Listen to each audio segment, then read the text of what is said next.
Magandang araw mga kapatid! Maligayang pagdating sa ating video na puno ng inspirasyon at pag-asa. Ako'y labis na natutuwa na kayo'y nandito at umaasa akong makakasama natin ang bawat isa sa isang makabuluhang pagtalakay. Ngayon, ang ating tema ay napaka-espesyal.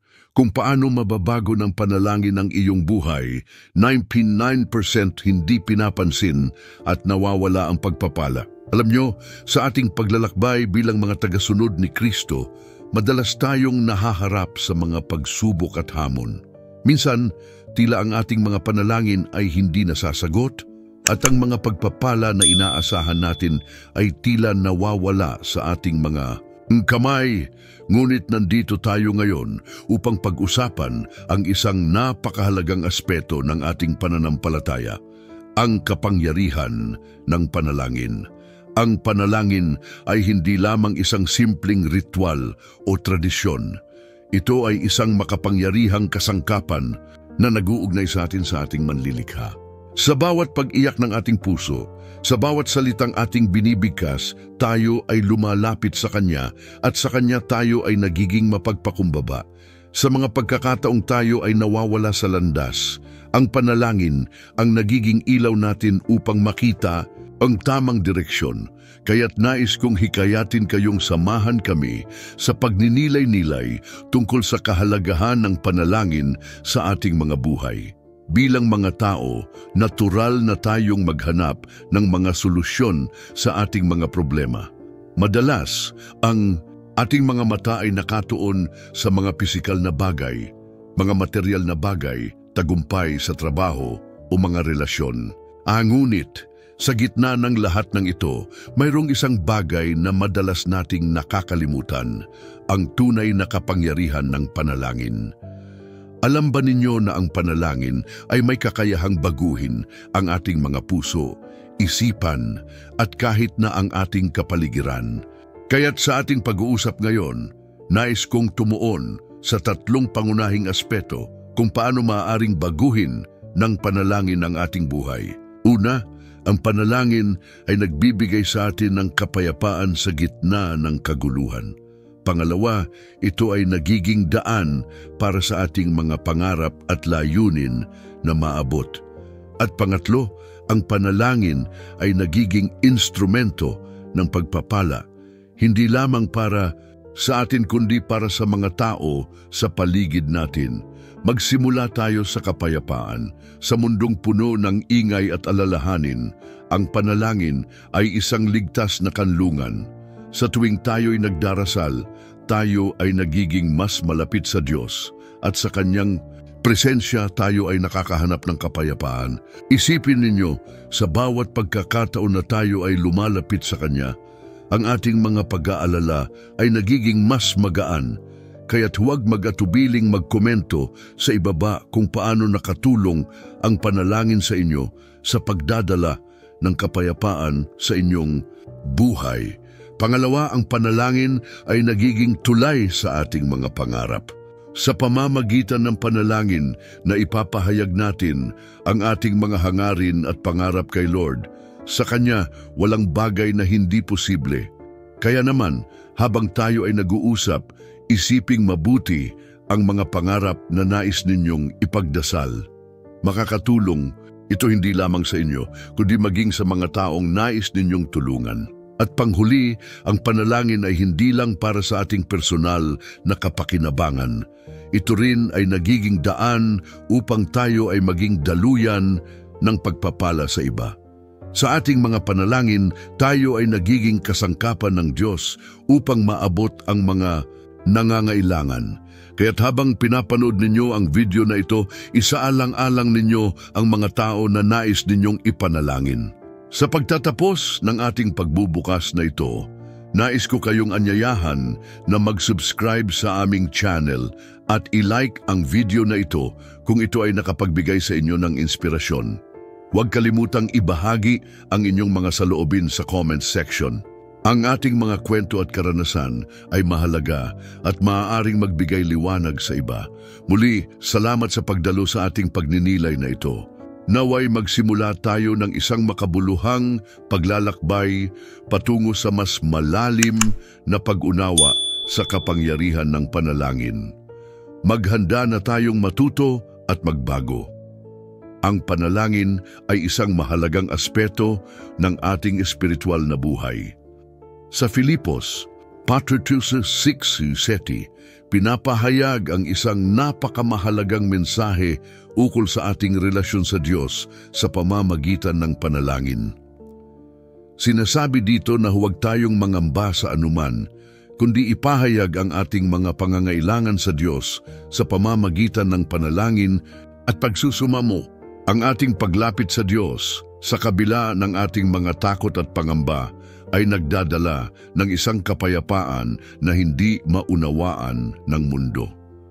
Ang kapayapang ito ay nagbabantay sa ating mga isip at puso at nagiging tagapagtanggol ng ating kaluluwa mula sa mga negatibong kaisipan at damdamin. Sa araw-araw na buhay, madalas na ang mga tao ay nalulumbay sa mga pagsubok at mga hamon. Kadalasan, ang ating mga alalahanin ay nagiging dahilan ng pagkabahala at takot. Sa halip na lumapit sa Diyos sa panalangin, pinipili nating magdala ng pasanin sa ating mga balikat. Ang simpleng hakbang ng pagdarasal ay nagiging daan upang maibsan ang ating mga takot. Sa pamamagitan ng panalangin, nagkakaroon tayo ng pagkakataon na ipahayag ang ating mga hinanakit, ang ating mga pangarap at ang ating mga pangangailangan. Napakahalaga na maunawaan na sa bawat panalangin, mayroong kapangyarihang nagmumula sa Diyos na kayang magbago ng ating mga sitwasyon. Ngunit sa kabila ng mga pangako ng Diyos sa panalangin, marami pa rin ang hindi nakakaramdam ng mga biyayang dapat sana ay kanilang natamo. Ito ay dahil madalas nating hindi pinapansin ang kahalagahan ng panalangin. Sa Santiago 3:16, itinuturo ang kapangyarihan ng sama-samang panalangin. Ang mga matuwid na panalangin ay may malaking epekto. Sa ating mga simbahan at komunidad, madalas na naiiwan ang panalangin sa likod. Hindi natin nauunawaan ang halaga ng pagkakaisa sa panalangin. Ang hindi paglahok sa mga sama-samang panalangin ay nagiging sanhi ng ating pagkaligtaan sa mga biyayang dulot ng pagkakaisa at pagtutulungan sa espiritual na aspeto. Ang kapangyarihan ng panalangin sa grupo ay hindi lamang nagdudulot ng pagbabago sa ating sarili, kundi pati na rin sa ating kapwa at sa ating komunidad. Sa 1 Thessalonica 5:16-18, ang mensahe ay higit pang nagpapalalim sa ating pag-unawa tungkol sa panalangin. Dito, pinapahalagahan ang pagiging masaya, pagdarasal ng walang humpay at pasasalamat sa lahat ng pagkakataon. Ang simplicity ng mga ito ay madalas na hindi natin pinapansin. Hindi natin nauunawaan na ang bawat simpleng panalangin at pasasalamat ay nagdadala ng mga biyayang hindi natin nakikita. Ang ating kakayahang magpasalamat sa mga maliliit na bagay ay nagpapalalim ng ating ugnayan sa Diyos at nagiging daan sa mas malaking pagpapala sa ating buhay. Sa bawat araw na tayo ay nagdarasal, lalo nating naipapahayag ang ating pagtitiwala sa Diyos at ang ating pagkilala sa Kanyang mga biyaya. Kaya't mahalagang suriin ang ating mga puso. Kailangan nating ituwid ang ating pananaw sa panalangin. Sa halip na tingnan ito bilang isang obligasyon o isang gawaing dapat gawin, dapat natin itong ituring bilang isang pribilehiyo at isang paraan ng pakikipag-ugnayan sa ating manlilikha. Ang mga pagkakataon sa panalangin ay mga pagkakataon upang tayo ay lumapit sa Kanya upang ipahayag ang ating mga pangarap, takot at pag-asa. Sa ating pagdarasal, nagiging mas malinaw ang ating direksyon sa buhay at nagiging mas makabuluhan ang ating mga desisyon. Dapat nating balikan ang ating mga puso at isip at tanungin ang ating mga sarili. Gaano ba tayo kadalas nananalangin? Ipinapaabot ba natin sa Diyos ang ating mga alalahanin? Sa mga simpleng bagay ba ay nagpapasalamat tayo sa Kanya? Ang pagkakataong magdasal at humingi ng tulong sa Kanya ay hindi dapat ipagwalang bahala. Sa bawat panalangin, mayroong pag-asa at biyayang naghihintay sa atin na madalas nating hindi nararanasan dahil sa ating paglimot at kawalang pansin. Ang panalangin sa Kanyang kabuuan ay isang biyaya na kadalasang hindi natin pinapansin, ngunit ito ang susi sa ating pagbabago at sa ating pagdanas ng mga pagpapala mula sa Diyos. Sa ating pagsunod at pagtitiwala sa Kanya, tiyak na makikita natin ang mga biyayang madalas nating hindi nakikita at unti-unti tayong magbabago sa ating pananaw at ugnayan sa Kanya. Ang panalangin ay isang napakahalagang bahagi ng ating buhay bilang mga tagasunod ni Kristo. Sa Santiago 4:16, binibigyang diin ang kapangyarihan ng sama-samang panalangin.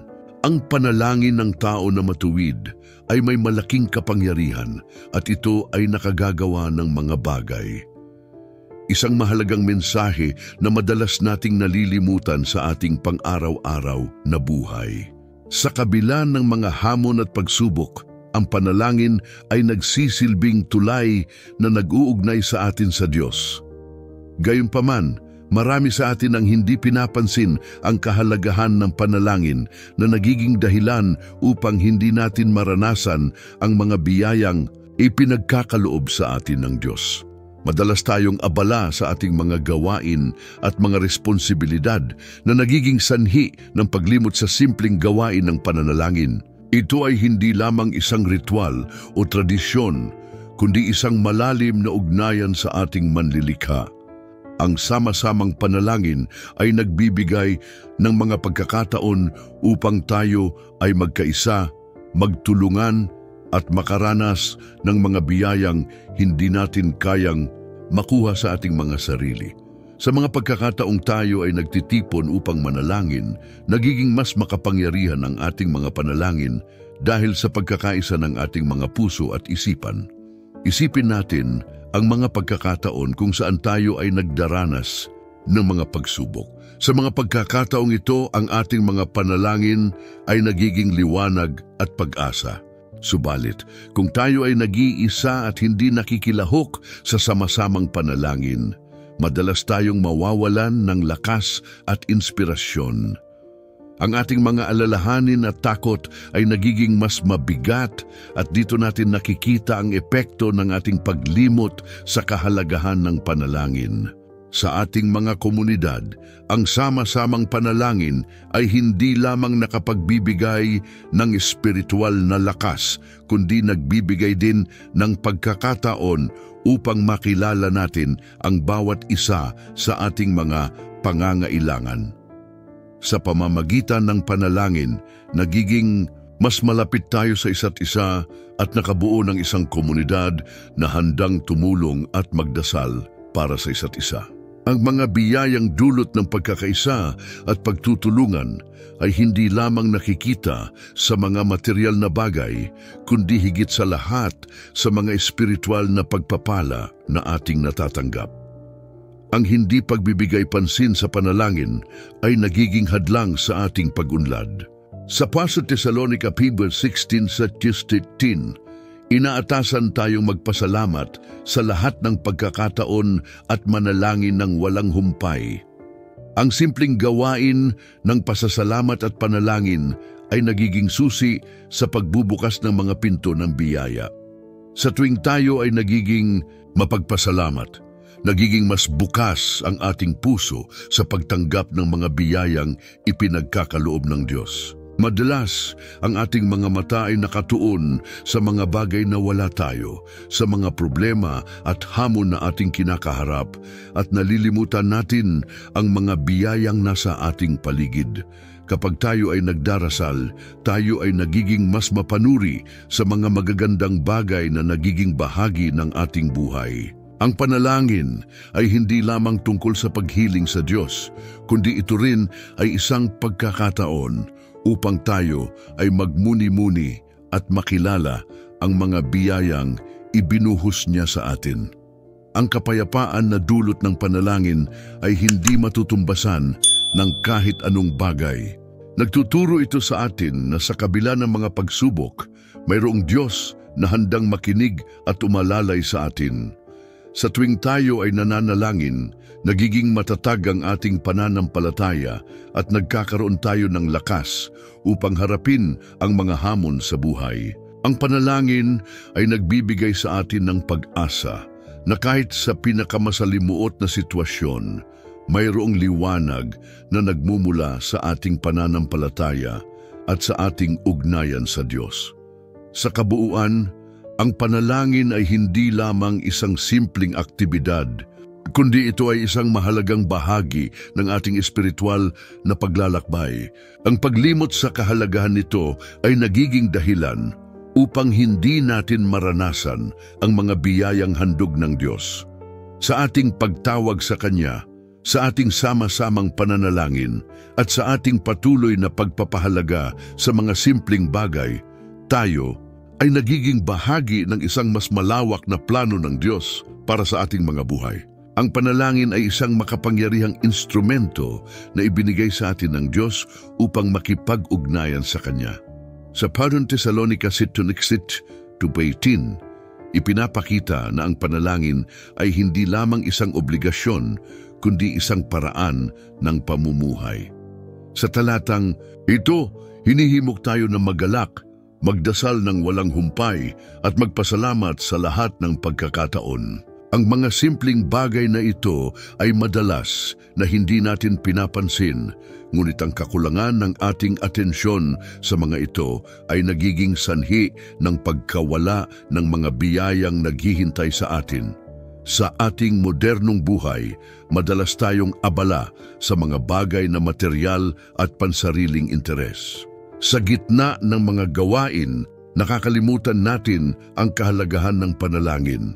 Ang hindi pagbibigay pansin sa mga araw-araw na panalangin at pasasalamat ay nagre-resulta sa pagkakaroon ng balanse sa ating espiritual na buhay.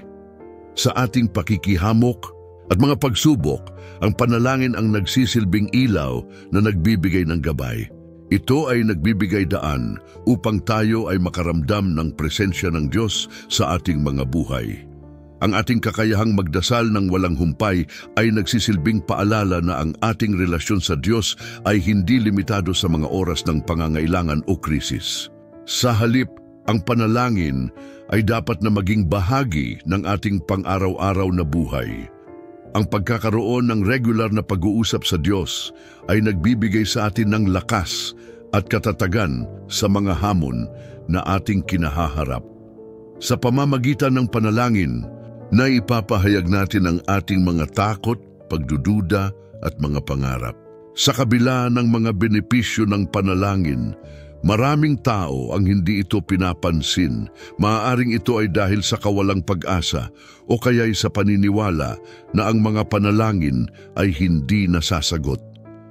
Sa Santiago 5:16, itinuturo na ang epektibong panalangin ng mga matuwid ay may malaking kapangyarihan. Ito ay patunay na ang ating mga panalangin ay may halaga at hindi dapat minamaliit. Ang sama-samang panalangin ay nagdadala ng mas malalim na koneksyon sa ating komunidad at nagiging daan upang tayo ay magkakasamang makaranas ng mga biyayang dulot ng Diyos. Ang panalangin ay hindi lamang para sa ating mga sarili, kundi para rin sa iba. Sa pagtulong at pagdarasal para sa kapwa, tayo ay nagiging instrumento ng Diyos sa pagpapala. Ang ating mga panalangin ay maaaring magdulot ng pagbabago sa buhay ng ibang tao at sa proseso, tayo rin ay binabago. Sa ganitong paraan, ang panalangin ay nagiging isang mas malawak na daluyan ng pagmamahal at pagkakaisa.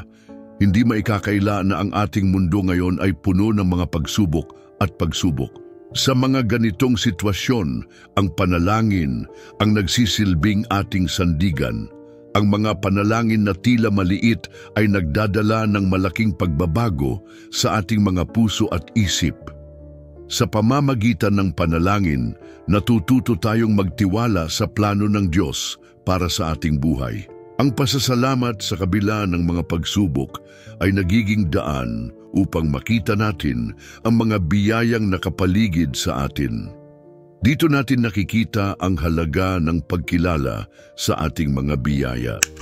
Minsan, ang mga biyayang ating natatamo ay mga simpleng bagay na madalas nating hindi pinapansin. Ang pagkakaroon ng masayang puso, pagkakaibigan, at mga pagkakataong makapaglingkod sa iba ay ilan lamang sa mga biyayang dumarating sa ating buhay. Sa pamamagitan ng panalangin, natututo tayong pahalagahan ang mga ito at maging mapagpasalamat sa bawat araw. Sa kabuuan, ang panalangin ay may kapangyarihang makabago sa ating buhay. Sa kabila ng lahat ng ito, mahalaga ang ating pagpapahalaga sa mga simpleng bagay na madalas nating hindi pinapansin. Ang buhay na puno ng panalangin ay isang buhay na puno ng pagpapala. Sa ating paglalakbay sa pananampalataya, naway palagi tayong maging handa na magdasal, magpasalamat at makilala ang mga biyayang dulot ng ating Diyos. Sa susunod na bahagi, magkakaroon tayo ng pagkakataon na magdasal. O Diyos na makapangyarihan, kami ay lumalapit sa iyo sa oras na ito, puno ng pasasalamat at pag-asa. Alam namin na ang iyong mga kamay ay may kapangyarihang magbago ng aming mga buhay at kami ay nagtitiwala sa iyong mga pangako. Sa bawat hakbang na aming tinatahak, nais naming maramdaman ang iyong presensya at gabay. Sa mundong ito na puno ng pagsubok at mga hamon, kami ay madalas na naliligaw ng landas. Sa mga oras ng takot at pangamba, kami ay humihingi ng iyong liwanag na magbibigay sa amin ng lakas at katatagan. Nais naming magtiwala sa iyo sa bawat sitwasyon, sa bawat desisyon. Ipinagdarasal namin na sana ay buksan mo ang aming mga mata upang makita ang mga pagpapalang madalas naming hindi napapansin. O Diyos, ipakita mo sa amin ang kahalagahan ng panalangin sa aming araw-araw na buhay. Sa mga simpleng bagay, sa mga maliliit na tagumpay, naway matutunan naming magpasalamat. Ipinagdarasal namin ang aming mga puso na maging bukas at handang tumanggap ng mga biyayang ibinubuhos mo sa amin. Naway maging gabay ang iyong mga salita at diwa upang kami ay hindi maligaw. Habang kami ay lumalapit sa iyo, kami ay humihingi ng tawad sa mga pagkakataong kami ay nagkulang sa aming pananampalataya. Sa mga panahon na kami ay naging takot, naway ipaalala mo sa amin na ikaw ay laging naririto, handang umalalay at umagapay. Ang aming mga alalahanin ay nagiging mabigat, ngunit sa iyo, kami ay nagiging magaan at matatag.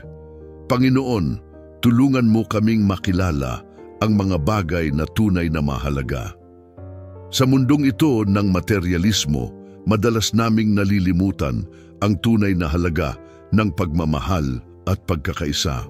Naway lumakas ang aming mga ugnayan sa aming pamilya, kaibigan at sa ating komunidad. Sa bawat panalangin na aming itataas, naway mapuno kami ng pag-ibig at malasakit sa isa't isa. Ipinagdarasal namin ang mga nawalang tao sa aming buhay. Sa mga pagkakataong kami ay nag-iisa at nalulumbay, naway maramdaman namin ang iyong yakap. Ipinagdarasal namin ang mga puso ng mga nawawalan ng pag-asa na sila'y magsimula muli at muling bumangon. Ang iyong mga salita ay nagbibigay ng lakas at liwanag. Naway mapuno ang aming mga isip at puso ng mga katagang nagdadala ng kapayapaan. O Diyos, kami ay nag-aalay ng aming mga pangarap at mithiin sa iyo. Sa mga sandaling kami ay nagiging tamad at nawawalan ng sigla, tulungan mo kaming muling magpasiklab ng apoy ng inspirasyon. Naway ang bawat panalangin ay maging hakbang tungo sa katuparan ng aming mga pangarap. Kami ay nagtitiwala na kapag kami ay nananalangin, kami ay lumalapit sa iyong puso. Sa mga pagkakataong kami ay nadarapa, naway ipaalala mo sa amin na ang bawat pagkatalo ay isang hakbang patungo sa tagumpay. Ipinagdarasal namin ang aming Mga pagsubok na maging dahilan upang kami ay lumago at maging mas matatag. Sa bawat sakit at sakit ng puso, naway maging daan ito upang kami ay mas maging mapagpakumbaba at mapagpasalamat. Panginoon, sa mga panahong kami ay naguguluhan, naway bigyan mo kami ng karunungan upang makagawa ng tamang desisyon. Ipinagdarasal namin ang aming mga leader, ang mga tao sa paligid namin na may malaking impluwensya sa aming mga buhay. Naway patuloy silang maging gabay sa aming mga hakbang at maging inspirasyon sa aming paglalakbay. O Diyos, ang bawat panalangin na aming itinatanghal ay puno ng tiwala at pananampalataya. Sa bawat pagkakataon na kami ay lumalapit sa iyo, naway maging daan ito upang kami ay lumalim sa aming relasyon sa iyo. Naway ang aming mga dalangin ay hindi lamang maging mga salita, kundi maging tunay na pagsasanib ng aming puso at kaluluwa sa Diyos na aming sinasamba. Sa iyong mga kamay, ipinagkakatiwala namin ang aming mga pangarap at hinaharap. Naway patuloy mo kaming bigyan ng lakas at inspirasyon upang ipaglaban ang mga bagay na tunay na mahalaga. Sa bawat hakbang na aming tatahakin, naway maging kapayapaan ang aming mahanap at ang iyong pagmamahal ang aming maging gabay. O Diyos na puno ng pagmamahal at kabutihan, kami ay muling lumalapit sa iyo, nagdadala ng aming mga pasanin at pag-asa. Sa mga oras ng aming pangangailangan, kami ay nagtitiwala na ikaw ang aming kasama at tagapagtanggol. Ang bawat patak ng ulan ay nagpapaalala sa amin ng iyong mga biyaya, at sa bawat sikat ng araw, kami ay napapaalalahanan ng iyong pagmamahal. Naway sa bawat araw na dumaan, kami ay maging mas mapagpasalamat sa mga simpleng bagay na madalas naming hindi napapansin. Dahil sa mga hamon na aming kinakaharap, kami ay humihingi ng iyong tulong upang maging matatag sa aming pananampalataya. Sa mga pagkakataon na kami ay dumaranas ng sakit at hirap, naway bigyan mo kami ng lakas na hindi magpadaig sa mga pagsubok. Nais naming maging mga ilaw sa aming mga komunidad, nagdadala ng pag-asa at inspirasyon sa iba. Sa mga pagkakataong kami ay naguguluhan, ikaw nawa ang maging gabay namin, nagbibigay ng liwanag sa madilim na landas. O Diyos, ipagkaloob mo sa amin ang kakayahan na makita ang kabutihan sa bawat tao sa aming paligid. Naway matutunan naming pahalagahan ang bawat isa at sa aming mga simpleng pagkilos, naway maghatid kami ng saya at kapayapaan. Sa mga pagkakataong kami ay nagiging mapaghusga, tulungan mo kaming magpatawad at umunawa. Nais naming maging daluyan ng iyong pagmamahal sa pamamagitan ng aming mga salita at gawa. Sa mga panahon ng pagkabalisa, kami ay humihingi ng iyong kapanatagan. Nais naming ipagkatiwala sa iyo ang aming mga pangarap, ang mga pangarap na naglalaman ng aming mga hangarin at mithiin. Naway ang bawat pangarap na aming itataas ay maging inspirasyon sa aming paglalakbay. Sa mga pagkakataong kami ay nag-aalinlangan, bigyan mo kami ng tiwala sa sarili at pananampalataya na walang imposible sa iyo. Ipinagdarasal namin ang aming mga pamilya, mga kaibigan at lahat ng mahal sa buhay. Naway palakasin mo ang aming mga ugnayan upang kami ay magkasama sa hirap at ginhawa. Sa bawat pagdapo ng aming mga kamay, naway maramdaman ang pag-ibig at pagkakaunawaan. Sa bawat pagtawa at luha, nais naming maramdaman ang iyong yakap na nagbibigay ng aliw at lakas. Sa mga pagkakataong kami ay nag-iisa, naway ipaalala mo sa amin na hindi kami nag-iisa. Ang iyong presensya ay laging naririto, handang makinig at tumalalay. Ipinagdarasal namin ang mga taong nawawalan ng pag-asa, naway mahanap nila ang liwanag sa gitna ng dilim. Ipinagdarasal namin ang mga taong nahihirapan na sila'y muling bumangon at ipagpatuloy ang kanilang laban. O Diyos, sa paglipas ng panahon, nais naming maging mas matatag sa aming pananampalataya. Sa bawat hakbang na aming tatahakin, naway maging inspirasyon kami sa iba. Sa bawat pagsubok na aming haharapin, naway maging pagkakataon ito upang kami ay lumago at matuto.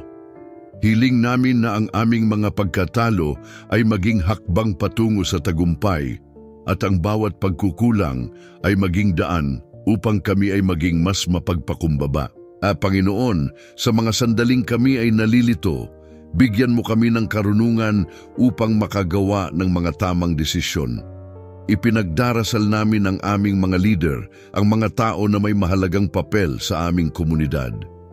Naway patuloy silang maging ilaw at gabay sa aming mga hakbang. Naway ang kanilang mga desisyon ay magdala ng kabutihan at kaunlaran para sa lahat. Sa bawat panalangin na aming itinatanghal, punuin mo kami ng tiwala at pananampalataya. Naway ang aming mga dalangin ay hindi lamang maging mga salita, kundi maging tunay na pagsasanib ng aming puso at kaluluwa sa iyo. Sa bawat pagkakataong kami ay lumalapit sa iyo, naway maging daan ito upang kami ay mas lumalim sa aming relasyon sa iyo. Sa huli, O Diyos, ipinagkakatiwala namin ang aming mga pangarap at hinaharap sa iyong mga kamay.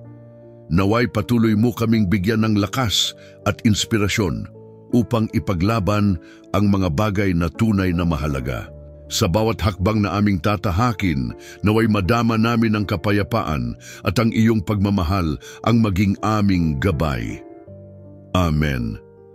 At sa pagtatapos ng ating devotional na ito, nais kong hikayatin ang bawat isa sa atin na magpatuloy sa pagninilay at pagdadasal. Ang ating usapan tungkol sa kung paano ang panalangin ay maaaring makapagbago ng ating buhay ay hindi lamang isang simpleng mensahe, kundi isang paanyaya sa bawat puso na muling lumapit sa Diyos. Sa gitna ng mga pagsubok at pagsubok na ating nararanasan, ang panalangin ng ating sandigan, ang ating kalasag at ang ating ilaw. Alam natin na sa mundong ito, maraming mga tao ang maaaring hindi nakaalam o hindi pinapansin ang mga pagpapala na ipinagkakaloob sa kanila. Sa ating pang-araw-araw na buhay, madalas tayong nalulumbay, naguguluhan o nahahabag. Pero sa kabila ng lahat ng ito, may isang katotohanan na dapat nating tandaan. Ang Diyos ay laging nandyan, handang makinig at umalalay sa atin. Ang kanyang mga kamay ay bukas, ang kanyang puso ay puno ng pagmamahal at awa. Sa bawat pagkakataon na tayo'y lumalapit sa Kanya sa pamamagitan ng panalangin, tayo ay nagiging bukas sa kanyang mga pagpapala. Isipin natin ang mga pagkakataon na tayo ay nagdasal at paano ito nagbukas ng mga pintuan ng mga oportunidad at pag-asa. Ang panalangin ay hindi lamang isang tradisyon o ritual.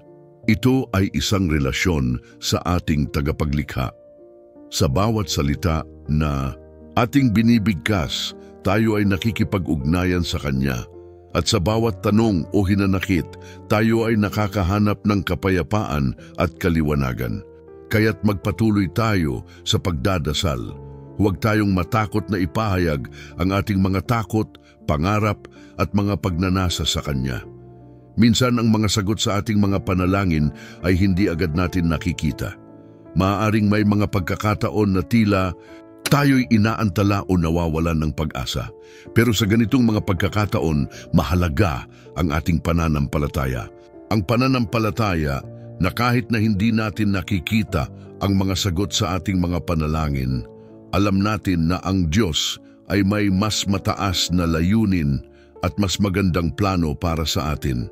Ang ating pananampalataya ang magiging gabay natin sa mga panahong tayo ay natutukso na sumuko. Nais kong iwanan sa inyo ang isang hamon.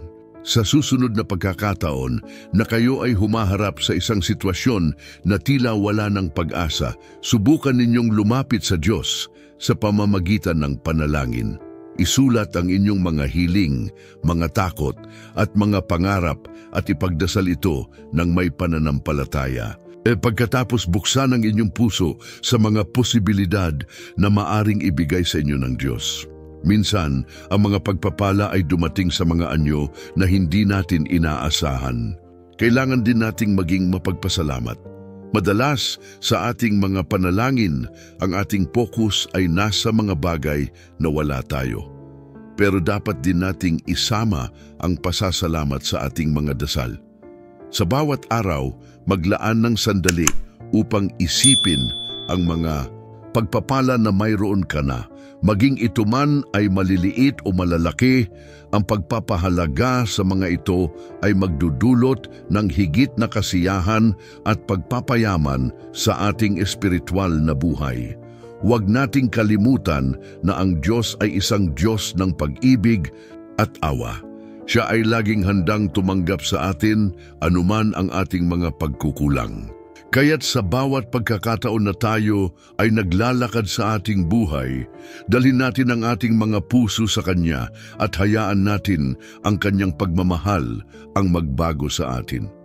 Sa simpleng hakbang ng panalangin, maraming pagbabago ang maaaring mangyari, hindi lamang sa ating mga buhay, kundi pati na rin sa ating mga komunidad at sa mundo.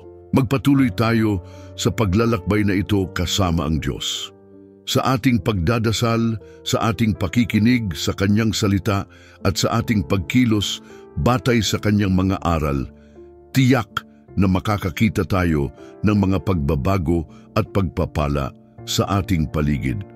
Naway, ang ating pananampalataya at panalangin ay maging ilaw na magbibigay ng gabay sa iba.